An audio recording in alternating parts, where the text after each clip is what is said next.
Nisar satellite అంతరిక్ష ప్రయోగానికి బ్యాటరీలను అమర్చి విడి భాగాల్ని సప్లై చేశామన్నారు నాగసాయి ఇంజనీరింగ్ కంపెనీ యజమాని నాగభూషణం రెడ్డి. 1998లో మొదటిసారి ఇస్రో నుంచి ఫస్ట్ ఆర్డర్ వచ్చిందని తెలిపారు. ఇప్పటివరకు కంపెనీ నుంచి 56 ప్రాజెక్ట్స్కు విడి భాగాలు సమకూర్చామన్నారు. రాబోయే చంద్రయాన్ 4 శాటిలైట్ కూడా కంపెనీ నుంచి విడి భాగాల్ని అందిస్తామన్నారు. మరింత సమాచారాన్ని మా ప్రతినిధి విజయ్ అందిస్తారు.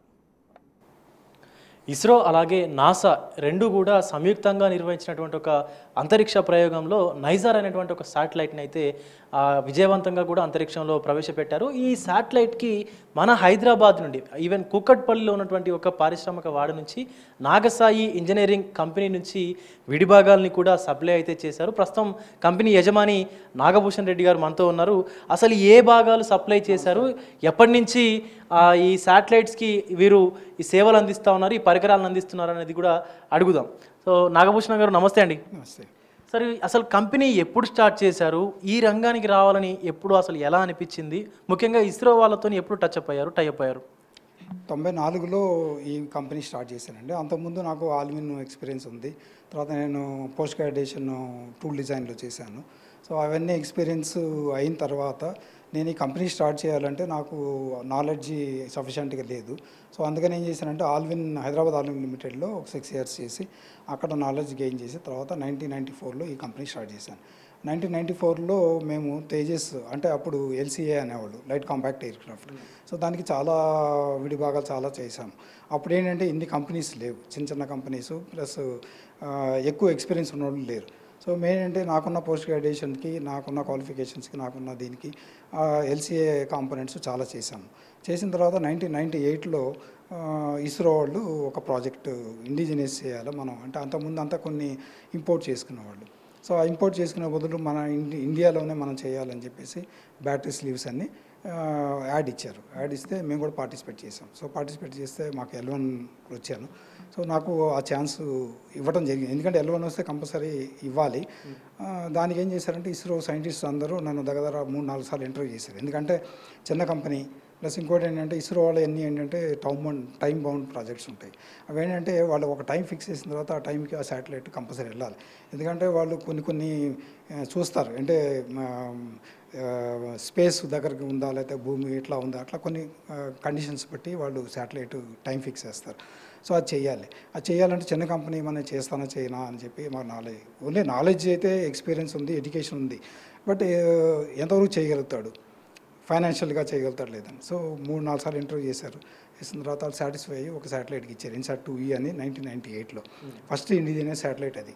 సో అప్పుడు చాలా పెద్ద కంపెనీస్ పార్టిసిపేట్ చేశారు. బట్ ఈవెన్ యాజ్ ఏ చిన్న కంపెనీగా నేను L1 వచ్చి నాకు ఆపర్చునిటీ వచ్చింది. సక్సెస్ఫుల్గా గ్రాండ్గా సక్సెస్ చేశాను. కాకపోతే అప్పుడు 6 months ఇచ్చారు మాకు టైం. మెటీరియల్ కొనుక్కోవడం, మెటీరియల్ ఏంటంటే ఇజ్రాయిల్ నుంచి అప్పుడు ఇంపోర్ట్ చేసుకున్నాం, మన దగ్గర మెటీరియల్స్ అవైలబిలిటీ లేవు. ఇజ్రాయిల్ నుంచి తెచ్చుకుని ఇజ్రాయిల్ నుంచి చేసి కాంపోనెంట్స్ అన్ని చేసి సక్సెస్ చేసి టెస్ట్లు అన్నీ అయిన తర్వాత సక్సెస్ అయింది. సో తర్వాత ఇంకొక 2-3 శాటిలైట్స్కి ఇచ్చారు. సో అవి కూడా సక్సెస్ఫుల్గా వితౌట్ ఎనీ.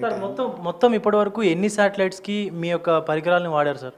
ఇప్పుడు సోఫార్ 56 శాటిలైట్స్కి మేము కంట్రిబ్యూషన్ చేయడం జరిగింది. సో దానిలో చంద్రయాన్ 2 ఉంది, చంద్రయాన్ 3 ఉంది, ఆదిత్య L1 ఉంది, తర్వాత సో మెనీ కమ్యూనికేషన్ శాటిలైట్స్ ఉన్నాయి, తర్వాత స్పేస్ డాకింగ్లో ఉంది మా ఐటమ్స్, ప్లస్ గగనయాన్ ప్రాజెక్ట్కి కొన్ని ప్రాజెక్ట్స్ ఇచ్చాము. తర్వాత ఇప్పుడు కాబోయే చంద్రయాన్ 4 ఉంది, దానికి చేస్తున్నాము. గగనయాన్ ప్రాజెక్ట్ కూడా కొన్ని చేస్తున్నాము. సో ప్యారల్గా ఏంటంటే మాకు ఇంకొక అడ్వాంటేజ్ ఏమైందంటే ఈ ప్రాజెక్ట్లో రాకెట్లో కూడా కొన్ని కాంపోనెంట్స్, సెన్సార్స్ కంట్రోల్ చేసే అడాప్టర్స్ మేము చేసామన్నమాట. అంతకుముందు అవన్నీ US నుంచి ఇంపోర్ట్ చేసుకునేవాళ్ళు, మేము ఇండిజినస్ చేసి మేము చేయాల్సి వచ్చింది. సో అదొక అడ్వాంటేజ్ దీనిలో వచ్చింది. అంటే ఏంటంటే శాటిలైట్కి రాకెట్కి రెండింటికి కలిపి ఈ ప్రాజెక్ట్లో మేము చేయాల్సి వచ్చింది. రైట్. ఇంకొకటి, ఈ నాజర్లో ఏమేమి మొత్తం మీ కంపెనీ నుంచి ఏమేమి ప్రోడక్ట్స్ని మీరు ఇస్రోకి ఇచ్చారు, అలాగే ప్రధానంగా బ్యాటరీకి సంబంధించినటువంటి కొన్ని పరికరాలను కూడా మీరు అందించినట్టుగా తెలుస్తుంది, అసలు ఏంటి అవి? అంటే ఇప్పుడు శాటిలైట్ వర్క్ చేయాలంటే బ్యాటరీస్ అనేది పవర్ కావాలి. సో ఆ పవర్ ఏంటంటే మన రాకెట్స్ చుట్టూతా ఈ పెడతారు సోలార్ ప్యానెల్స్ నుంచి బ్యాటరీ ఛార్జ్ అవుతుంది.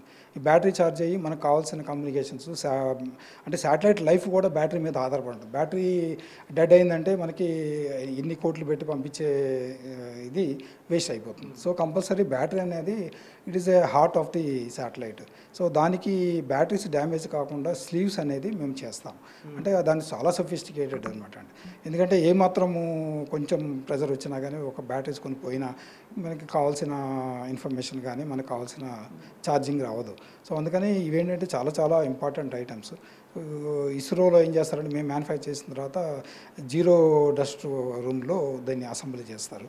సో సపరేట్ డివిజన్ ఉంది దీనికి, మా ఐటమ్స్ అసెంబ్లీ చేయడానికి. దీన్ని బ్యాటరీ స్లీవ్స్ అంటాం అనమాట, బ్యాటరీ స్లీవ్ అసెంబ్లీ. ఏమేం కాంపౌండ్స్ అనేటివి వాడతారు సార్ ఇప్పుడు ఈ బ్యాటరీ స్లీవ్స్ని డిజైన్ చేయడానికి? డిజైనింగ్ అంటే మేము డిజైన్ చేయము, వాళ్ళు ఇస్రో వాళ్ళే డిజైన్ ఇస్తారు మనకి.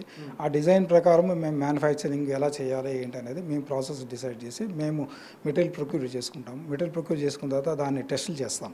ఎందుకంటే మెటీరియల్ వాళ్ళు ఇచ్చిన కాంపోజిషన్స్కి టాలీ అవ్వాలి, కంపల్సరీ టాలీ అవ్వాలి.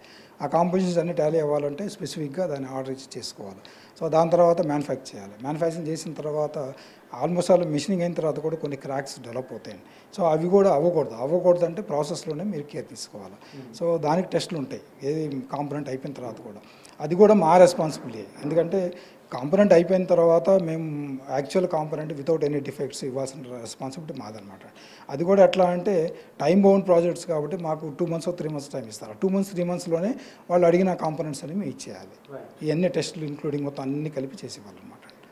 అది సో ఇది నాగభూషణం గారు చెప్తున్నటువంటి ఆ ఇన్ఫర్మేషన్. అయితే సుమారుగా 50కి పైగా కూడా శాటిలైట్స్కి అలాగే అంతరిక్ష ప్రయోగాలకు సంబంధించి ఈయనైతే విడిభాగాల్ని కూడా ఇక్కడి నుంచి ఆయన కంపెనీ నుంచి నాగసాయి ఇంజనీరింగ్ వర్క్స్ నుంచి సప్లై అయితే చేశారు. ఒకసారి కింద కంపెనీ ఉంది, ఒకసారి కిందికి వెళ్ళి కూడా చూసే ప్రయత్నం అయితే చేద్దాం.